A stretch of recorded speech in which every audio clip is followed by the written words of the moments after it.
If you're tired of being a 50% win rate player and want to take your jungling to that next level and consistently have high impact in your games, then you're going to want to watch this video all the way through. I'll be breaking down 3 huge mistakes I see junglers make at just about every ELO, all the way from Iron into Challenger, explaining why it happens and what you can do to fix it right now and see immediate results. Not a single one of these tips has to do with anything like mentality or typing. All of this is raw, actual gameplay mechanics. I see players make these mistakes non-stop, especially before Diamond, and even in Masters and Challengers, you will see junglers make at least one of these mistakes per game. I will also be showing you exactly how to correct these mistakes so the very next game you go into, you can fix it and see immediate gains. The first huge jungle mistake I see non-stop has to do with vertical jungling. Many players utilize this and many more don't, especially in lower elo. If you don't know what vertical jungling is, it's whenever you start on one side of your jungle and then instead of moving over into the other side of your jungle, you go vertically into the enemy side of the jungle. What this does is get you farm faster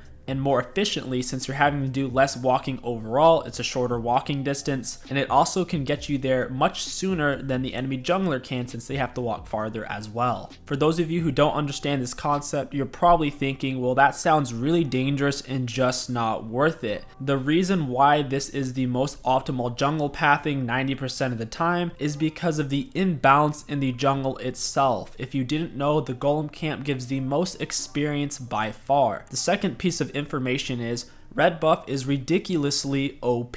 Red buff gives damage, it gives a slow, and it also gives you health regen whenever you're not being attacked by an enemy champion. Looking at blue buff on the other hand, it doesn't have golems near it, which is the highest XP camp, and blue buff itself only gives mana regen and only gives 10% cooldown reduction. The mana regen itself isn't that useful because there are plants in the river you can take to get mana, and the scuttle crab itself gives you heaps of mana back whenever you kill it, and in the early game it's about half of your total mana. And more importantly, if you're an area of effect jungler that can utilize Hunter's talismans such as 𝐒𝐿, 𝐒𝐿, and 𝐒𝐿, as long as you are in the jungle, the river, or jungle bush, you will be getting back huge amounts of mana passively, making blue buff really not that essential. Clearing the jungle on 𝐒𝐿, if doing it properly, you can clear the whole thing, have over half mana the whole time without even getting blue buff or scuttle crab or a fruit plant, just because of how strong Hunter's talisman is. All of these reasons is why red buff is by far the superior side,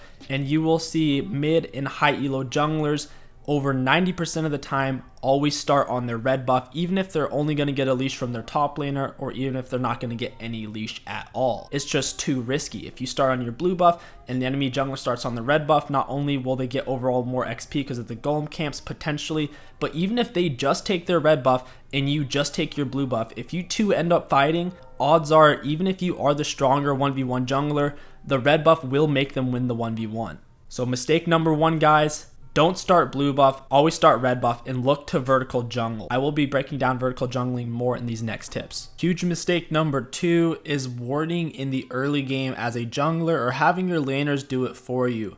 In lower elo, it can be tricky having your laners ward for you, so you can ask them, and if they say no, or if you can tell they're not going to, you're going to need to do it yourself.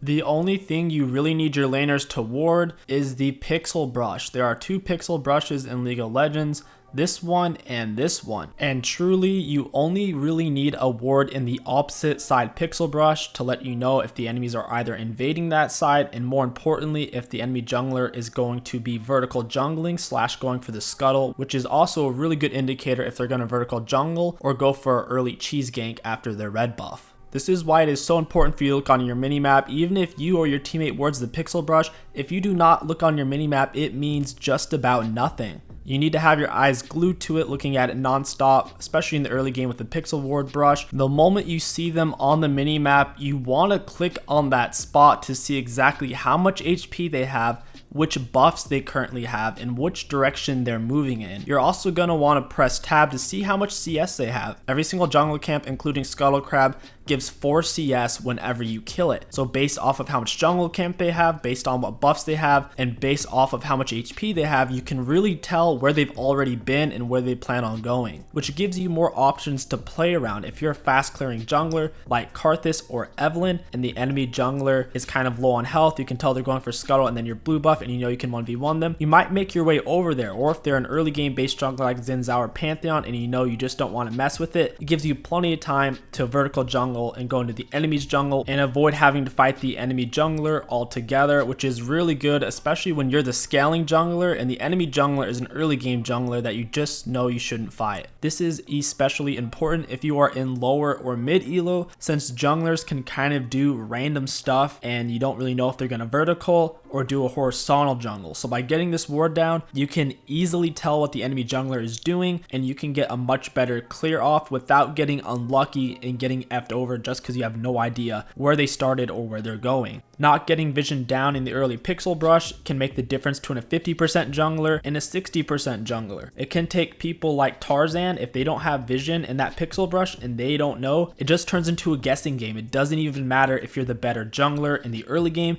it just matters if you guess right. That is why the pixel brush ward is so very important. League of Legends is very snowbally and very momentum based. If you can build up a little bit of momentum, or at the very least not lose any momentum, you can push the enemy jungler off of 𝐒𝐻𝐿, invade them on their second buff spawn, and take objectives like Dragon with a lot more ease. If you are blowing these opportunities early by not knowing where they're starting with the pixel brush ward, not knowing if they're verticaling, if you end up taking the wrong path and get denied a bunch of jungle camps because you had no idea where the enemy jungler is, that is a very fast way to have a 50% or less win rate as a jungler. You definitely don't want to be late for your starting buff, so in this process there are a few specific timings you're going to want to write down. The first timing is if your teammate wards the bush. It's usually best to ask your teammate to ward it at 115. That way they have plenty of time to get back to lane. Even if somebody gets in their way, they can walk around, still get to lane in time for all the minion XP. When warding the opposite side pixel brush yourself, you're gonna want to leave yourself a minimum of 18 seconds to get back to your red buff before it spawns in, because that's how long it takes to walk back. To play it safe, you're going to want to get back to your red buff 7 seconds before it spawns in, just in case you run into any problems while trying to ward the brush. To do this, simply ward the opposite side pixel brush at the 1 minute 5 second mark. No matter what champion you're playing, you should be able to walk this back way and get to your red buff approximately 7 seconds before it spawns in. There's no need to run through the mid lane route. If the enemy's sealed, they'll know exactly where you're starting, and they might also try to harass you and get some damage off. And the back way and the middle way are just both as fast. So 90% of the time, just ward it through the back way, ward it at 105, and you'll be good to go. There is also a third option. This is something you see in Challenger. It's actually pretty common among the best junglers. They will use their warding totem in the early game to ward the opposite side pixel brush, and then they will recall and get an Oracle lens,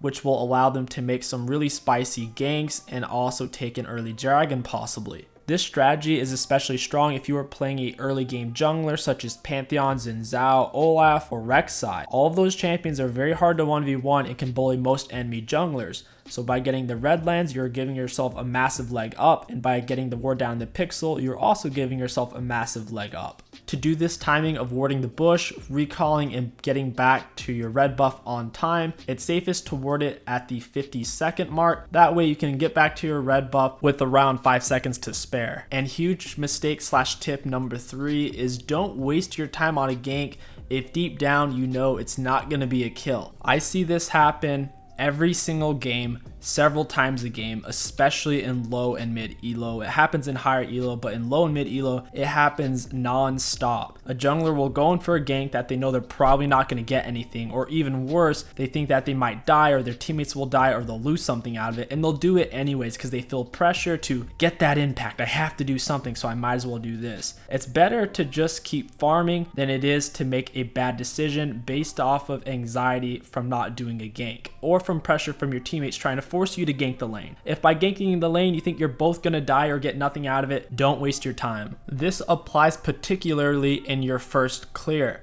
The first time a monster camp spawns in, it gives a higher amount of experience. On the second spawn and every spawn thereafter, it'll give quite a bit less experience, making every single monster camp in the first clear that much more valuable. So if you're going out of your way to take a not so great gank at the risk of losing lots of your jungle camps, especially on the first clear, you're just asking for an easy loss. This is personally how I dominate low and mid elo so effectively with very high win rates. As a jungler, I will blow through my jungle as fast as possible, not wasting any time on bad ganks. And then the moment I see the enemy jungler on the minimap going in for a gank, I will go into their opposite side jungle, blow the whole thing clean through, and by the time I'm done, they'll be making their way over and I'll be 2 levels up on them, and I have a massive lead towards my level 6 and a massive experience lead since I'm getting the majority of the camps on the first clear. Another huge downside to going in for a bad gank, other than the fact that you're giving away your position and you're making it very easy for the enemy team to play off it by taking your monster camps and getting a guaranteed lead, is the fact that if the enemy jungler is wiping out your jungle, it puts them even closer to your laners, making it much easier for the enemy jungler to gank since he's close to your laners and behind them. This is not to say that ganking isn't worth it. I'm just trying to put a lot of emphasis on the first clear and also put a lot of emphasis on how you're guaranteeing yourself small disadvantages by going in for a gank at all. And if you don't see any real reward from ganking,